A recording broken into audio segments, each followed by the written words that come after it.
여러분 잘 주무셨습니까? 저는 필리핀에 출장 와서 새벽 예배를 동영상을 통해서 여러분들과 교통하려고 하고 있습니다. 우리가 교회의 성도들이고, 교회라는 것은 누차 얘기했듯이 건물을 교회라고 얘기하는 것이 아니라 저와 여러분들이 영적으로 교통하고 있는 그 공동체를 교회라고 하고 있으니, 여러분들은 한국에 있고 저는 지금 필리핀에 있다 할지라도 우리가 성령님 안에서 영적으로 서로 교통하고 있다면 우리는 교회일 뿐만 아니라 지금 우리는 영적인 예배를 드리고 있는 것입니다. 너희 몸을 하나님이 기뻐하시는 거룩한 산제사로 드리라. 이는 너희가 드릴 영적 예배니라 라고 말씀했던 것처럼 영적 예배가 있는 것입니다. 경건의 모양은 있으나 경건의 능력이 없다라고 얘기한 것처럼 오늘날 예배의 모양은 있으나 진정한 영적 예배가 없다는 것은 너무나도 우리를 안타깝게 하고요. 또 저희가 하나님 앞에서 부끄러울 수 있는 일들입니다. 그래서 우리가 어디에 있든지 우리 몸이 하나님의 영광을 위해서 또 복음을 위한 복음의 삶이 된다면 그것이 우리가 하나님 앞에 드리는 영적 예배가 되는 것이다. 저는 확신하고 있습니다.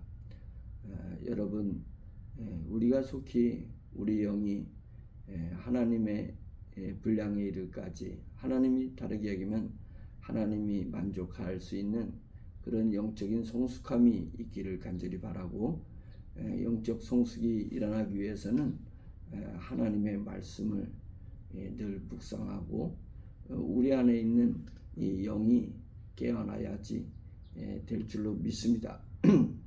제가 이제 며칠 필리핀에 있으면서 무슨 말씀을 묵상할까 계속 금요철야 때는 사도행전을 지금 하고 있고 매 새벽 예배 때는 지금 수순에 있어서 요한계시록을 하고 있는데, 그것은 다시 한국으로 돌아가서 요한계시록을 보는 거로 하고, 특별하니까 이제 특별한 말씀을 봤으면 좋겠다라고 생각해서 고른 것이 갈라디아서입니다. 갈라디아서를 처음부터 끝까지 다 여러분들과 같이 이 짧은 출장 기간에 묵상할 수 있는 것은 아니고, 갈라디아서의 중요한 부분을 한번 찍어서 여러분들과 같이 은혜를 받으려고 하고 있거든요. 그래서 비록 좀 더 좋은 장비로 영상을 찍은 것 같지만 뭐 또 맨날 찰밥과 쌀밥만 먹는 것이 잘하는 것이 아니라 때로는 이제 보리밥도 우리의 삶을 리드미컬하게 하고 또 의미 있게 하는 거니까 이런 영상을 통해서 저와 여러분들이 은혜를 같이 공유하는 것도 좋을 것 같기도 합니다. 자, 갈라디아서 1장 1절에서 10절까지 보겠습니다. 갈라디아서 1장 1절에서 10절까지.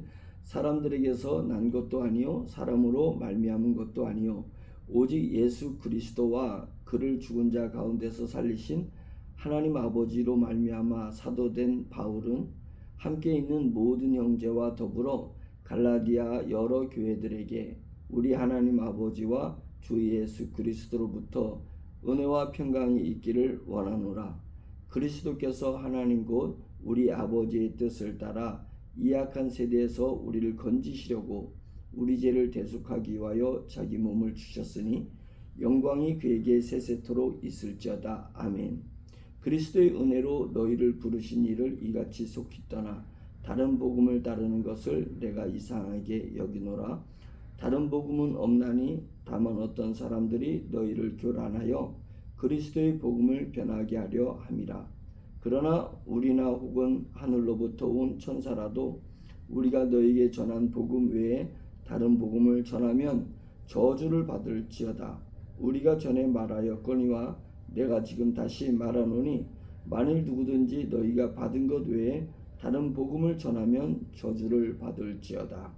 이제 내가 사람들에게 좋게 하랴 하나님께 좋게 하랴 사람들에게 기쁨을 구하랴 내가 지금까지 사람들의 기쁨을 구하였다면 그리스도의 종이 아니니라. 아멘. 사도 바울이 쓴 서신서 중에 길지 않은 서신서가 갈라디아서인데요. 짧고 굵습니다. 그리고 복음에 대해서 명료하게 정의하고 있습니다. 이 복음을 정의하고 복음을 선포하는 자기 자신을 바울은 자기를 사도라고 했습니다. 그 당시에 많은 사람들이 예수님을 생전에 쫓아다녔던 제자들을 사도라고 불렀고, 사도 바울은 예수님 생전에 예수님을 쫓아다녔던 사람은 아닙니다. 더불어 그 당시에 예수님을 믿던 사람들을 핍박했던 극악무도한 그런 지식인이었고 관료였었습니다. 그런데 지금 그랬던 바울이 자기 자신을 사도라고 이야기하고 있습니다. 그것은 뭐냐면 여기서 하나님 아버지로 말미암아 사도된 바울이다. 그러면 하나님 아버지를 뭐라고 표현하면 예수 그리스도와 그를 죽은 자 가운데서 살리신 분이 하나님 아버지다, 이렇게 얘기하고 있습니다. 자기는 예수 그리스도하고 그 예수 그리스도를 살리신 하나님으로부터 사도라고 인정을 받은 사람이다, 이렇게 이제 자기 자신을 이야기하고 있습니다. 우리가 자살하는 사람들, 또 낙담하는 사람들을 보게 되면 그 사람들이 최종 왜 자살까지 이르게 되냐면 자기 자신에 대한 정체성이 흔들리고 내가 이 세상에서는 살아갈 이유가 없지 않느냐, 이제 이렇게까지 이제 자기 생각이 미치게 되면은 그때는 이제 자살하게 되는 거거든요. 타살도 마찬가지입니다.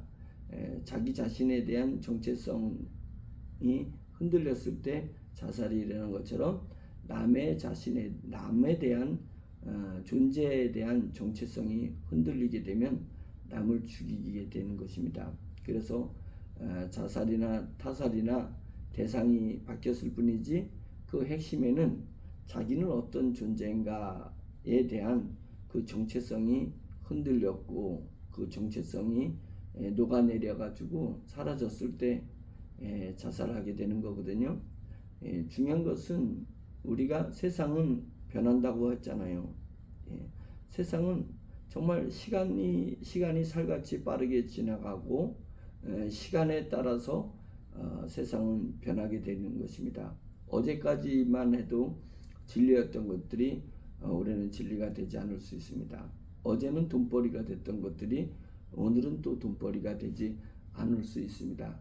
어제는 사람들한테 칭찬받을 일이었던 것들이 이제 오늘이나 또는 내일에 대해서는 사람들이 등한시하거나 외면하는 그런 일들이 일어나게 되는 것입니다.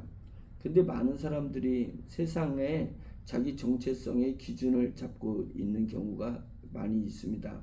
기준은 변하지 말아야 되기 때문에 국가가 인정한 이 척도가 있습니다. 그것을 자라고 하는데 그 자가 변해서는 되지 않지 않습니까? 그런데 그런 것을 아는 우리는 이 변하는 것에 내 자신의 정체성을 갖는 우를 범하고 있습니다.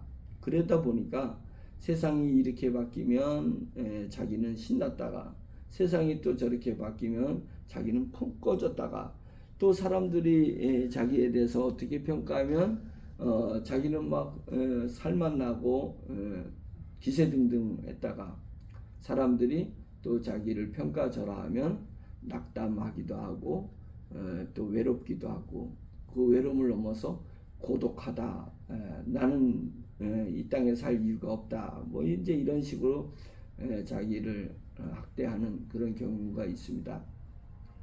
제가 여러분들한테 말씀드리고자 하는 것이고 말씀드리고 싶은 것, 그 다음에 제가 여러분들에게 보여드리고 싶은 것은 뭐냐면 나에 대한 정체성을 변화무쌍한 이 사회에다가 두면 절대로 안 됩니다. 사람들에다가 두면 절대 안 됩니다. 나의 정체성은 오직 하나님에게 둬야 됩니다.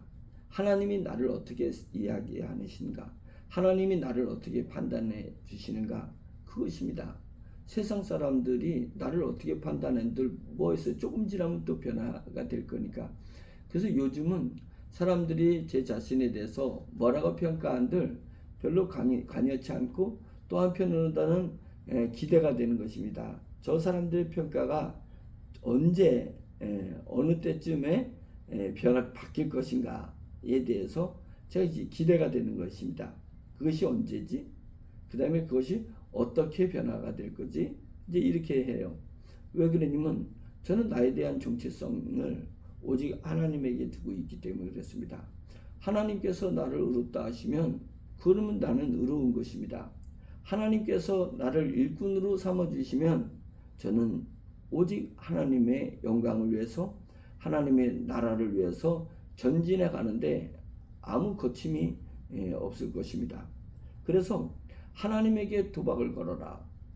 베팅을 쳐라 이거예요. 하나님 앞에 베팅을 해라. 우리가 사업에 베팅을 하다가 못해 사업에다가 내 시간 다 베팅하고 내 존재까지도 베팅하는 사람들이 있습니다. 또는 자기가 추구하는 어떠한 의미 있는 것에 자기 인생 전체를 베팅하는 사람들이 있습니다. 그래서는 안 됩니다. 우리가 하나님에게 베팅치고 하나님에게 도박하는 그런 마음이 있어야 됩니다. 하나님은 변하지 않으시는 분이고 하나님의 사랑의 깊이는 깊습니다. 하나님의 사랑의 넓이는 넓습니다. 하나님의 사랑은 길어요. 길단 말이죠. 그리고 우리가 헤아릴 수 없을 정도로 하나님의 지혜와 하나님의 능력과 하나님의 섭리하심은 이게 높습니다. 높아요.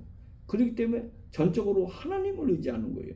하나님을 의지하고 하나님을 의지하지 못해 하나님 앞에 베팅하는 것입니다. 하나님 앞에 도박을 거는 거예요. 뭘 걸어요? 저는 제 인생을 거는 것입니다. 제 시간을 거는 것입니다. 그래서 제 인생과 내 시간은 나의 것이 아니고 나를 위한 것도 아니고 나를 값지게 하고자 하는 것이 아닙니다. 내 인생과 나에게 주어진 시간, 내 운명은 오직 하나님을 영화롭게 하고 하나님을 더 가치 있게 하는 복음의 삶이 되게 하는 것이다.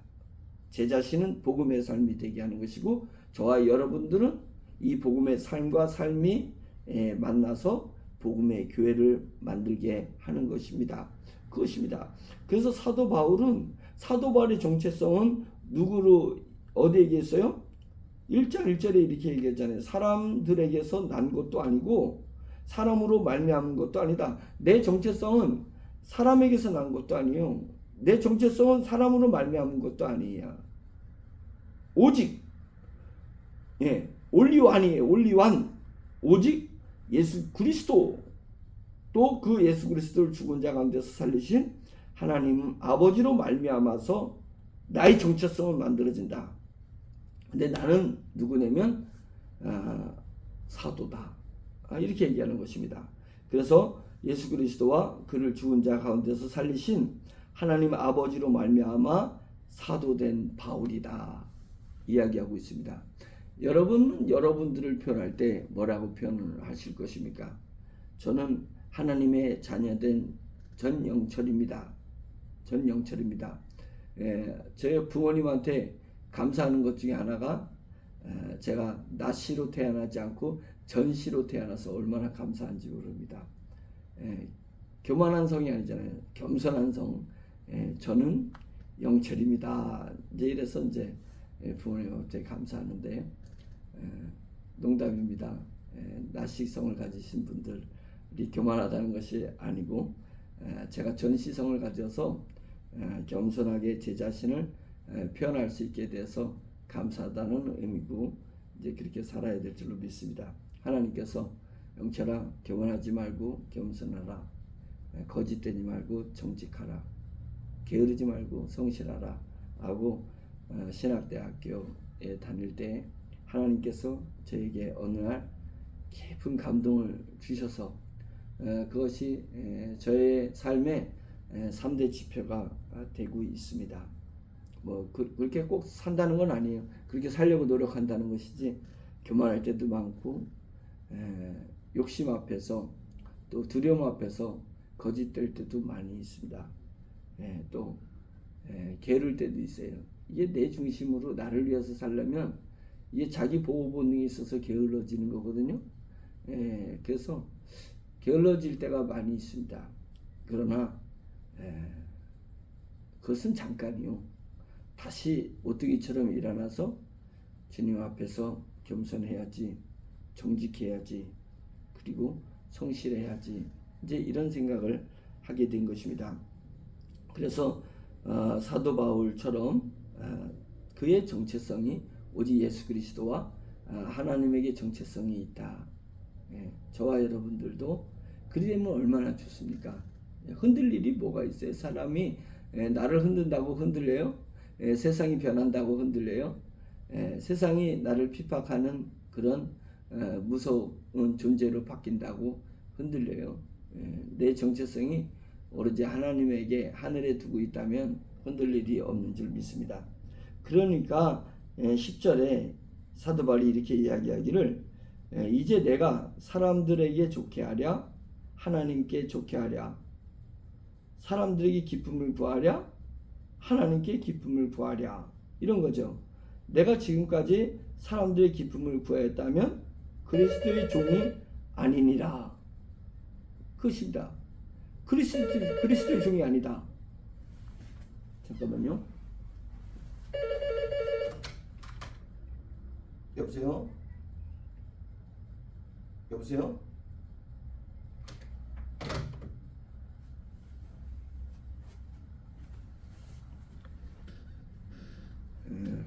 죄송합니다. 뭔 벨이 왜 울렸나 모르겠네. 그래서 그리스도의 종이 아니다. 하나님의 사도가 아니다. 다르게 얘기하면 나의 정체성에 흔들림이 올 것이다.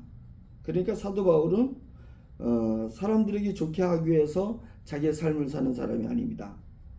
그 다음에 사람들에게 기쁨을 구하기 위해서 자기의 삶을 사는 사람이 아닙니다. 우리는 사람들이 나를 어떻게 인정해 주나 이런 것에 관심이 많이 있습니다. 그래서 더 인정을 받고 싶어 하고, 사람들이 나를 인정해 줄 때 내 기쁨이 막 하늘을 날 듯이 기뻐지고 으쓱해지고, 그러다 교만하고, 사람들이 나를 인정해 주지 않고 외면하면 푹 꺼지고, 그런 모습을 우리가 많이 보이잖아요. 근데 사도 바울은 그러지 않았다는 것입니다. 사도 바울은 사람들에게 좋게 하기 위해서, 사람들에게 유익을 주기 위해서, 그 다음에 사람들의 기쁨을 구하기 위해서 그런 것이 아닙니다. 그러면 사람들에게 유익 주는 삶을 살면 안 되는 거냐? 아니죠. 결국은 우리가 하나님을 위해서, 하나님의 영광을 위해서 살게 되면 하나님 앞에 사명이 오잖아요. 일단은 하나님의 영광을 위해서 하나님 앞에 사명이 사람들에게 유익을 주는 거면 사람들에게 유익 주는 삶이 되는 거예요. 때로는 하나님을 위해서 내가 살고 하나님을 기쁘게 하기 위해서 살다 보면 하나님으로부터 사명이 오는데 그 사명은 사람들을 분노케 하고 경록케 하는 걸 수도 있습니다. 그때 내가 사람들을 분노하게 하고 경록케 하고 사람들을 불편하게 하는 거다 할지라도 하나님을 위해서 내가 살기 때문에 그러한 일을 마다하지 않겠다라는 것입니다. 그러니까 제가 지금 제 자신도 마찬가지예요. 여러분들과 사람들을 유익하게 하기 위해서 유익하는 모습을 살려고 노력을 하거든요. 그런데 그것이 목적은 아니다. 이게 목적은 뭐냐면 하나님께 유익을 주기 위해서 사는 거예요. 하나님 앞에 유익을 드리기 위해서, 하나님께 영광을 돌리기 위해서, 이것이 목적이에요. 그럴 때 하나님께서 저에게 소명을 주시는데 그 소명을 따르다 보니까 여러분들에게 유익이 될 수도 있고 여러분들에게 기쁨이 될 수 있는 것이지, 여러분들이나 이 사회에 유익과 기쁨 주기 위해서만이 하는 것이 아닙니다. 제가 캥거루 재단을 통해서 위기가정 청소년들을 돕는 일을 할 것이다. 예전에 했었고 또 더 크게 벌려서 할 것이다. 이렇게 각오하고 있는 사람입니다. 그러니까 사람들이 생각하기를 제가 소리 없이 우는 아이들을 위해서 제 인생을 내놓고 제 삶의 목적을 잡고 가는 줄 알고 있습니다. 저는 물론 지금 위기 가정을 맞이한 아이들에 대한 애틋한 마음이 있습니다. 제 과거가 그런 과거를 가지고 있었기 때문에 그들의 마음을 제가 잘 알기 때문에 그들 위해서 뭔가를 하려고는 하고 있습니다. 그러나 그들을 위해서 하는 것이 제 인생의 목적이 아닙니다.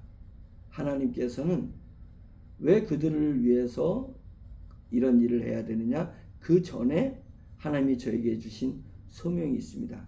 그 소명이 한국 교회의 미자립된 교회를 자립되게 해주고 그 목회자들이 사회를 잘 이해를 하지 못하고 시대가 어떻게 가는지에 대해서 잘 알지 못하기 때문에 제가 시대를 나름대로 하나님의 은혜로 잘 분별하고 그리고 시대가 미래가 어떻게 가는지를 알아서 그 틈새에서 교회를 어떻게 자립형 교회를 만들 수 있는지에 대한 그 부분을 이해를 하고 있습니다.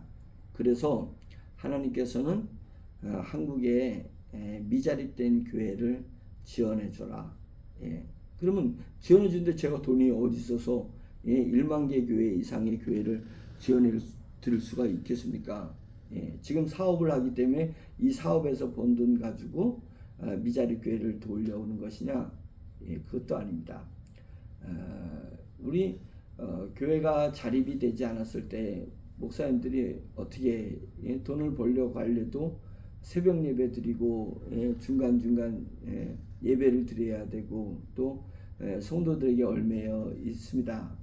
얽매였다는 게 구속이 아니라 스스로 구속된 거죠. 그런 부분 성도들에게 자신의 삶을 어쩌면 바친 거기 때문에 돈 벌러 가기가 상당히 어렵습니다. 그러나 대한민국이 벌써 상당히 생활 수준이 높아졌잖아요. 전 세계적으로도 6대 강국보다 컸잖아요.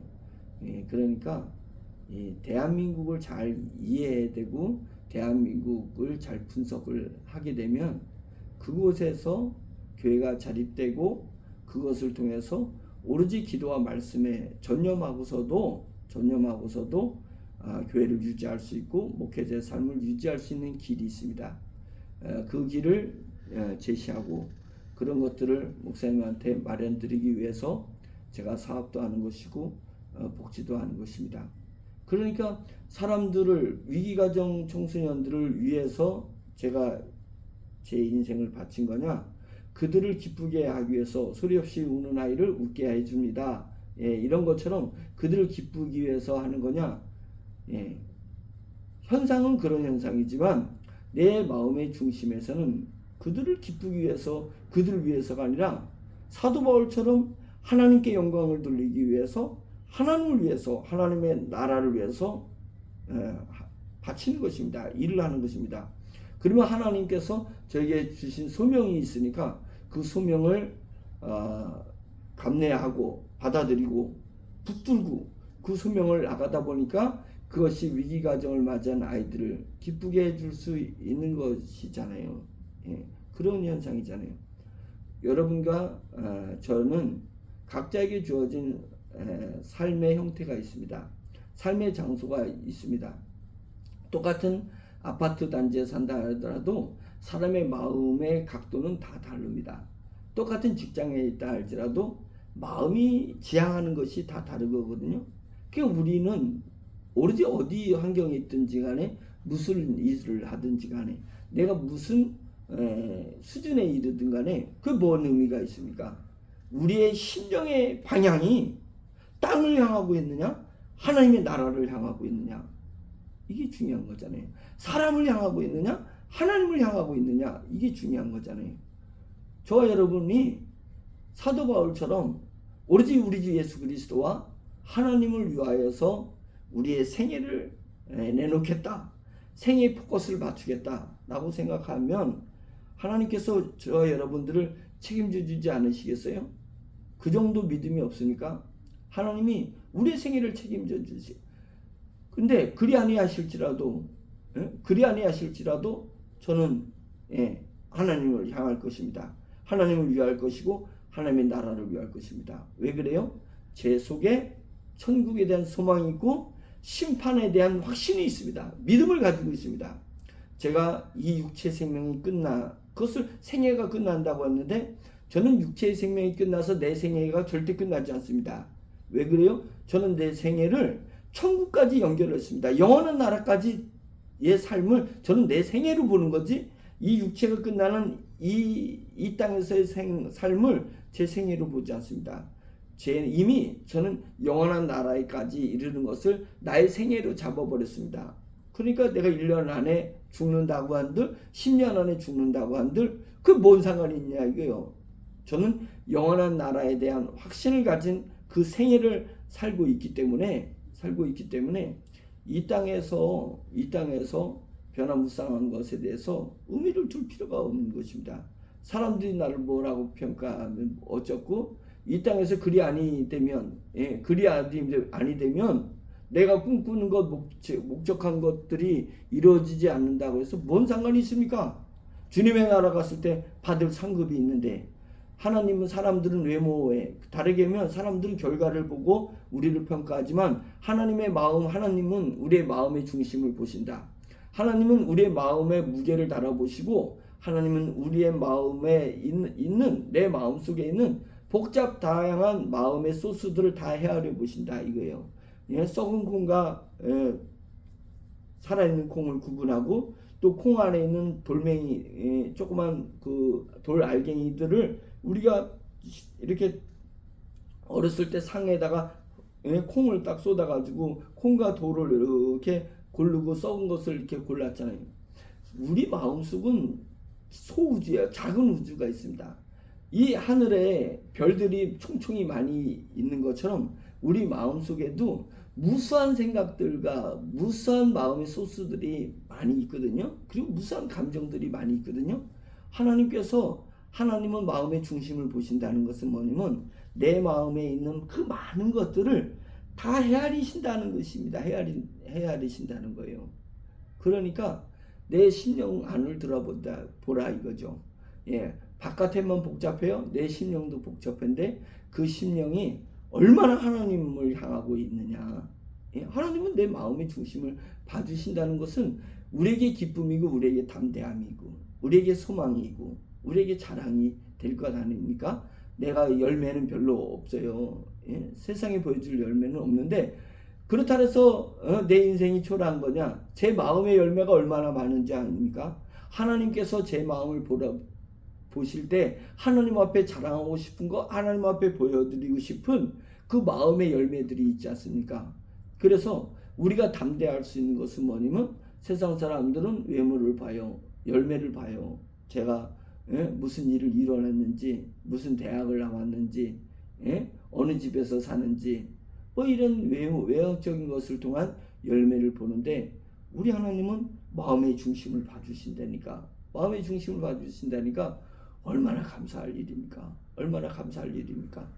우리가 쓸데없는 것에 너무 신경 쓰지 말고 오롯이 하나님만 바라보고 전진할 수 있는 사람들이 되기를 예수 그리스도로 축원합니다. 이제 그러면서 6절에 이렇게 얘기를 하고 있습니다. 그리스도의 은혜로 너희를 부르신 이를 이같이 속히 떠나, 하나님을 속히 떠나, 마음이 하나님에게서 속히 떠나 다른 복음을 따르는 것을 내가 이상하게 여기노라. 중심이 하나님 앞에 달려있고 하나님으로 말미암은 정체성을 가지고 있는 사람들이 주야 주야 하고 하나님 부르짖다가 또 하나님 때문에 너무 행복해요, 하나님 때문에 너무 기뻐요, 이러다가 뭐 외부 환경만 조금만 변화되고 외부 사람들의 평가만 조금만 되면 금세 하나님을 지향했던 그 마음이 속히 떠나가지고 사람을 보는 것 같고, 그 다음에 자기가 뭔가 하나님을 전폭적으로 신뢰하고 의지하고 기도하다가 하나님의 응답이 와서 자기의 삶의 모습이 조금만 변화되면 어떻게 이렇게 속히 하나님을 떠나가지고 세상에다가 그냥 찰떡궁합처럼 찰떡이 그냥 입천장에 딱 갖다 붙어버리듯이, 찰떡보다 더 잘 붙는 게 엿 먹었을 때 그냥 이빨이 그냥 엿에 딱 붙어버리듯이 어떻게 그냥 찰떡같이 엿같이 우리 세상에 이렇게 딱 붙냐 이거예요. 저 그러고 보니까 엿 같은 인생이 좋은 용어가 아니잖아요. 아우 내 인생은 엿 같아. 그게 좋은 게 아니잖아요. 그 생각해보니까 역같은 인생이 뭐냐면 하나님을 떠나서 세상에 내 마음이 찰떡같이 붙어버린 것이 역같은 인생이다. 제 말이 맞아요? 그렇게 우리가 생각해보라 이거예요. 내 인생이 역같은 인생이 될 거냐, 보배 같은 인생이 될 거냐면, 보배 같은 인생이 되려면 그것은 하나님에게 붙어 있어야 돼. 하나님에게만 지향해야 돼요. 그런데 조금 내 환경이 변화가 와버리면 그냥 세상에다 내 마음을 딱 붙여버리는 거예요. 돈에다가 내 마음을 딱 붙여버리는 거예요. 사람에게 인정받는 것에 그냥 만끽해가지고 내 마음이 그냥 엿같이 딱 붙어버리는 거예요. 그것이 역같은 인생이다. 우리가 역같은 인생이 되지 말고 보배로운 인생이 되려면 오로지 하나님에게 내 마음을 딱 붙여놓는 그런 사람이 되어야 될 것이다 라고 하는 것입니다. 너희를 부르신 이를 이같이 속히 떠나 그러지 말고 우리가 변하지 않는 충성스러운 그런 사람들이 되기를 바랍니다. 우리가 하나님을 향해서 충이라는 것은 마음 중에다가 마음심, 그러니까 가운데 중자에다 마음심을 넣은 거잖아요. 우리 마음이 중심에 오직 하나님이 있게 하면 어떠냐, 이제 그것을 얘기해주고 있는 것입니다. 7절 다른 복음은 없나니 다른 어떤 사람들이 너희를 교란하여 그리스도의 복음을 변하게 하려 함이라, 이렇게 얘기하고 있습니다.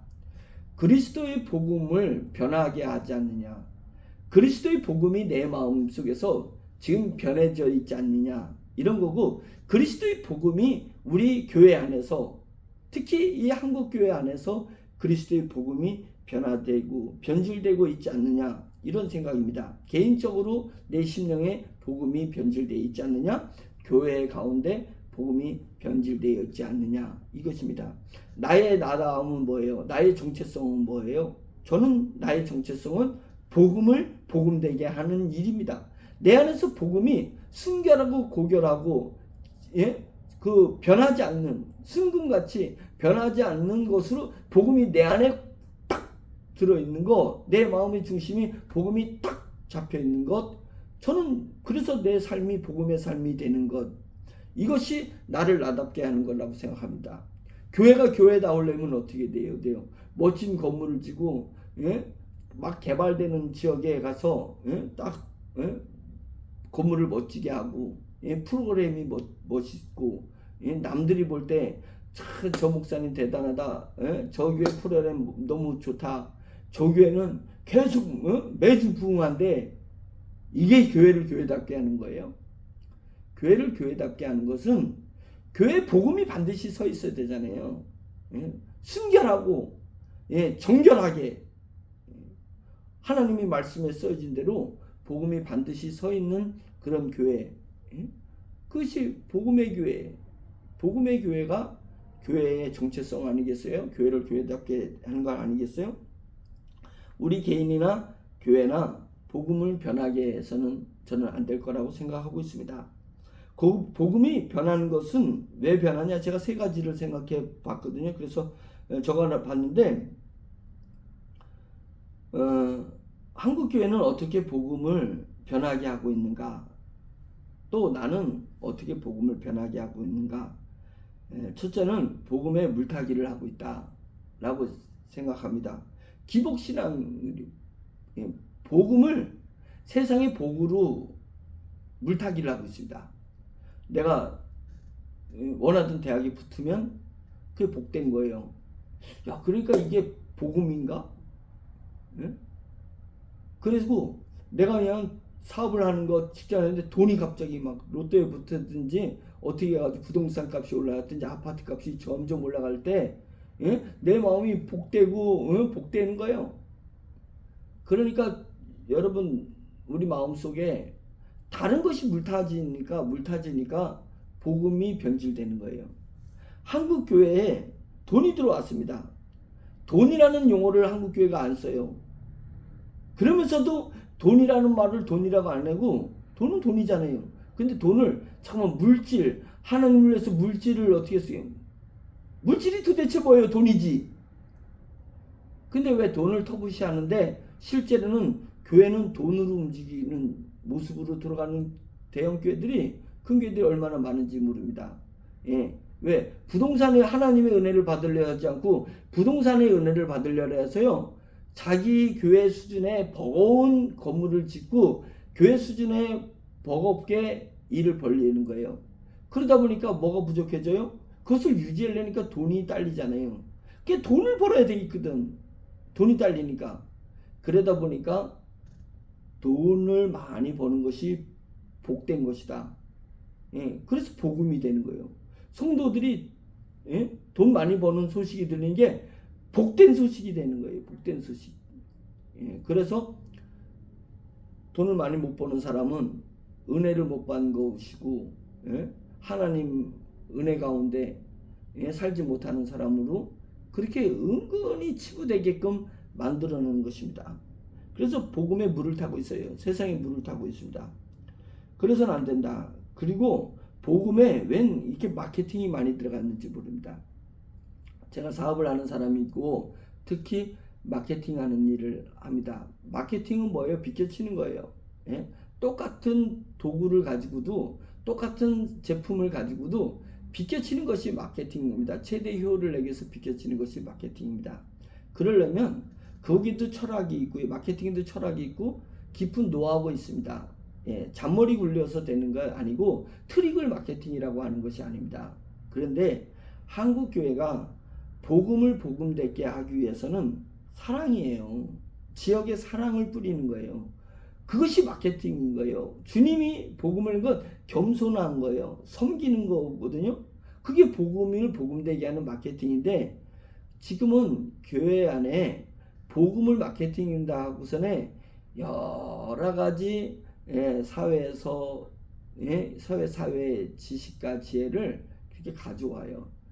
그것이 사람이 볼 때는 똑똑한 것 같고 사회에다 사람이 볼 때는 지혜로운 것 같고 현명한 것 같지만 영적인 세계에 볼 때 너 지금 트릭 쓰고 있는 거야? 이런 얘기를 들을 수 있습니다. 복음을 복음답게 해야 되는데 복음에 물을 타는 거예요. 트릭을 써서 사람들을 끌어모으려고 하는 거예요. 사람들을 끌어모으려고. 복음은 사람들을 유익하기 위해서 그거는 궁극적으로다가 결과론적으로 사람에게 유익하는 위해지만 복음은 하나님의 영광을 위한 거예요. 복음이 복음되게 하는 것은 하나님의 영광을 위하는 것이고 하나님의 소명을 사명으로 이 땅에서 감당하는 것입니다. 그게 복음이죠. 복음이죠. 그래서 사람이 볼 때 어떻게 하는 거냐? 너무 사람에게 포커스 맞춘 걸 트릭이라고 하는 거예요. 트릭. 복음이 마케팅 되려면 우리 주 예수 그리스도께서 이 땅에 하셨듯이 섬기는 거예요. 지역을 섬기는 거예요. 사람을 섬기는 거예요. 사랑을 전하는 것입니다. 서치라이트로 마케팅 해가지고 트릭 써가지고 막 무례하게 비추는 것이 아니라 햇살이 되는 것입니다. 복음은 햇살입니다. 그래서 세상에 햇살처럼 햇살을 받지만 태양이 안 보이듯이 교회를 드러내는 것보다 하나님의 사랑이 이 지역사회에 햇살처럼 따뜻하게 비춰지는 것입니다. 저는 그것이 가장 복음을 복음답게 하는 마케팅이라고 생각하고 있거든요. 그래서 정말 마케팅을 깊이 연구하고 경험을 통해서 체득을 하게 되면 마케팅은 정말 위대한 거죠. 제품을 상품되게 만드는 거니까.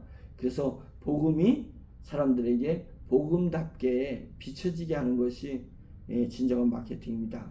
그래서 복음에 물타기를 하지 맙시다. 트릭을 쓰지 말자. 이제 이 얘기를 하고 싶고요. 그래서 한국 교회는 복음에 물타기를 해서 복음을 변질하게 했다. 변질되겠다. 변하게 하고 있다. 이런 생각을 했고요. 두 번째로는 복음을 뼈 없는 문어로 연체동물로 만들어 버렸어요. 복음에 각이 있어야 되거든요. 뼈대가 있어야 되는 것입니다. 복음은 우리 주 예수 그리스도의 십자가.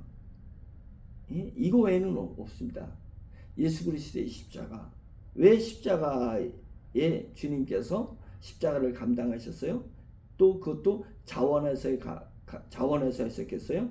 우리 주님을 볼 때 도살장으로 끌려가는 그런 양으로 그런 소로 제물로 비유한 것은 뭐예요?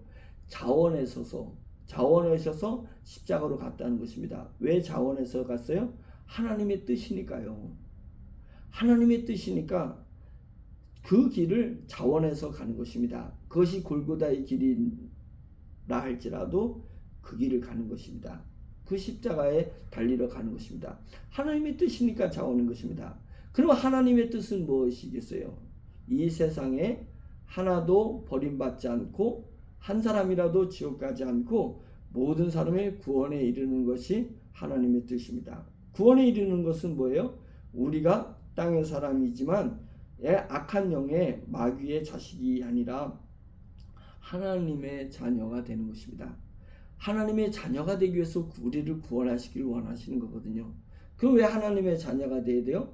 우리 몸이 부활하셔서 우리의 영과 우리의 혼과 우리의 육체가 온전히 천국에서 하나님을 아버지로 모시는 그런 가족관계의 천국의 삶을, 영원한 삶을 우리에게 주시기 위해서인 것입니다. 제가 거꾸로 얘기하겠습니다. 하나님이 목적하는 것이 무엇입니까? 하나님은 우리 인간을 하나님의 형상대로 만들었습니다. 천사들과 이 우주의 모든 동물들과 이런 천체들, 피조물들은 하나님의 형상대로 만들어진 것이 아무것도 없습니다. 그렇게 말씀하신 적이 없습니다. 오로지 사람만이 하나님의 형상대로 만들어진 존재입니다. 그러니까 하나님의 형상대로 만들어진 존재가 진정한 하나님과의 가족관계가 되기를 원하시는 것입니다. 가족관계가 돼요. 피조물이 아니에요. 우리는 하나님의 자녀예요. 하나님의 자녀가 우리가 집안에서 우리 부모님의 자녀가 되기 위해서는 어떻게 돼요? 부모의 피를 물려받아야 되잖아요. 피를 물려받아야 되잖아요. 우리가 하나님의 자녀가 되는 것은 하나님이 우리를 만들었기 때문에 자녀가 되는 건 아니에요. 하나님이 우리를 만드시면 피조물이지 어떻게 자녀가 돼요? 하나님의 피를 우리가 물려받은 거예요. 하나님의 피를 물려받은 거예요. 그래서 하나님은 독생자 아들 예수 그리스도를 물과 피를 쏟아 죽게 하신 것입니다. 그래서 우리는 예수 그리스도의 피의 근거가 있기 때문에 하나님 성부 성자 성령에게 있는 믿음을 물려받은 것입니다. 믿음을 물려받은 것이에요. 그래서 우리가 하나님의 자녀가 된 육체의 생명은 피에 있음이라 육체의 생명은 피에 있습니다. 피를 물려받아야 가족이 되는 것입니다. 근데 하나님이 피가 어디 있어요? 하나님은 인생이 아니신데 하나님의 피는 믿음인 것입니다. 성부와 성자 성령이 믿음으로 존재하는 것입니다. 그래서 예수 그리스도께서 말씀이 육신에 대해서 이 땅에 오셔도 예수님과 하나님을 흐르게 하는 것은 뭐냐면 하나 되게 하는 것은 믿음이에요. 믿음. 그래서 믿음으로 우리 주 예수 그리스도께서 이 땅에 오셔서 믿음으로 돌아가시고 믿음으로 부활하신 거거든요. 그래서 우리도 믿음으로 하나님의 자녀가 된 것입니다. 그래서 하나님께서 영원토록 천국에서 우리를 살게 하기 위해서 그러기 위해서 자녀를 만들어 주세요. 자녀를 만들어 줘야 되니까 믿음이 필요해요. 근데 무엇을 믿냐? 하나님의 존재를 믿는 믿음 가지고 있지 안 돼요. 우리가 타락했기 때문에 하나님께서 독생자 아들을 이 땅에서 피를 흘려 죽게 하신 것, 그것을 믿어야 되는 거예요. 그것을 믿어야 우리가 하나님의 자녀가 되고 하나님의 자녀가 돼야 천국에서 영원토록 하나님과 공동체로 가족 공동체로 살 수 있게 되는 것입니다. 이것이 복음의 뼈대요. 이것이 복음의 뼈대는 말이에요. 근데 이 복음의 뼈가 사라져버리고 자꾸만 기복신앙으로다가 자꾸만 둔더더기가 많이 붙었어요. 건더기가 많아. 별의별 게 많아요. 그래서 그러면 안 돼. 그러면 안 돼요. 뼈 없는 문어로 만들었어요. 뼈가 있어야 되잖아요. 우리가 전하는 복음, 우리가 사는 삶, 우리가 만들어가는 교회는 뼈 있어야 되잖아요. 복음에 뼈가 있어야 되는데 뼈가 사라져 버렸어요. 우리 주 예수 그리스도와 예수님의 죽으심과 그 다음에 하나님의 자녀된 것, 믿음, 하나님의 나라, 이거에 대한 뼈가 있어야 되는데 그 뼈가 사라져 버리고 온통 자기 말이 이렇게 많은지 몰라요. 교회가 이렇게 별의별 게 많아. 별의별 지식이 다 들어와가지고 모양은 경건의 모양, 복음의 모양인데 복음의 뼈가 없습니다. 그게 변질되게 만든 것이다. 이렇게 생각하고요. 세 번째로는 복음을 변질한 것은 성령님을 간과하고 있습니다. 복음을 얘기하면서 성령님을 얘기하지 않아요. 복음을 이야기하면서 성령님을 구하지 않아요. 복음을 전한다 하고서는 성령님을 인정하지, 오매불망 성령님을 바라보는 것을 교회에서 지금 간과하고 있습니다. 초대교회, 복음의 시대는 초대교회부터 시작이 됐는데, 그게 천년왕국이거든요. 복음의 시대는 성령으로 시작해서 성령님으로 진행되고 성령님으로 끝나는 것입니다. 그래서 복음이 복음되게 하기 위해서는 성령님을 간과해서는 안 됩니다. 다르게 얘기하면 감정적 표현, 성령님으로 말미암아서 내 감성이 폭발을 하는 거예요. 그리고 오매불망 성령님을 바라보면서 기도하면서 성령님을 생각하면 내 감정이 발동하는 것입니다. 그것입니다. 하나님은 영이신 거예요. 그 얘기 뭐냐면 하나님을 우리가 섬긴다면서 몸이 건조한 것이 아닙니다. 그럼 오늘날 기독교인들이 몸이 건조하게 이론에 의해서 사는 그 기독교인들이 얼마나 많습니까? 그거 잘못된 거예요. 복음을 변질되게 한 것입니다. 복음이 복음되게 하기 위해서는 감성이 폭발해야 돼요. 하나님을 향한 내 감성이 폭발해야 되는 거예요. 성령님이 역사하시면 성령님은 내게 감성을 폭발하게 되는 것입니다. 복음에는 감성이 있습니다. 복음은 감정이 동원되는 것입니다. 그래서 감정이 동원되지 않는 교회가 무슨 교회예요? 감정이 동원되지 않는 복음이 무슨 복음이겠어요? 복음을 생각하고 하나님을 생각하면 내 눈에 눈물이 나고 가슴에 뜨거워지는 것입니다. 감정인 거예요. 그래서 내가 신앙생활하면서 감성이 동원되지 않고 있다면 내가 지금 내 안에 복음이 변질되겠구나. 교회가 하나님을 향한 이 감정인 표현이 없는 교회는 복음이 변질됐구나. 성령이 역사하지 않는 교회구나. 이렇게 생각을 해야 될 것입니다. 우리 성령님은 이론을 전달하는 것이 아니라 그 이론으로 말미암은 우리의 풍성한 감성을 누리게 해주는 것입니다. 감성을 누리게 해주는 거예요. 그래서 너희가 그 복음을 변하게, 그리스도의 복음을 변하게 한다. 다른 복음은 없나니 다만 어떤 사람들이 너희를 교란하여 그리스도의 복음을 변하게 하려 함이라. 어떤 사람들이 우리를 그렇게 하고 있습니까? 아니면 내 자신이 그렇게 하고 있습니까? 누가 그랬든 간에 우리가 복음이 변질되게 하지 말고, 복음에 물타지 말고, 복음을 뼈 없는 문어로 만들지 말고, 복음을 성령님을 간과하지 말고, 성경에서 이야기하시는 그 복음을 확실하게 마음에 장착하고 복음으로 말미암은 우리의 복음의 삶을 살 수 있기를, 저와 여러분들이 뭉친 교회가 복음의 교회가 될 수 있기를 간절히 축원합니다. 기도하겠습니다. 하나님 아버지 감사합니다. 부족한 종인데 하나님 이곳에서 말씀을 선포할 수 있게 해주셔서 고맙습니다. 성령님께서 역사하여 주셔서 우리가 어디에 있든지 무슨 시간대를 보내든지 오로지 하나님으로 말미암은 복음 안에서 삶을 살 수 있도록 주여 역사해 주시옵소서. 우리 성도들 하나님 영적인 복을 허락하여 주시옵소서. 영이 구원받고 영이 성숙하여서 우리의 몸과 우리의 시간과 우리의 환경을 잘 다루고 다스릴 수 있는 그런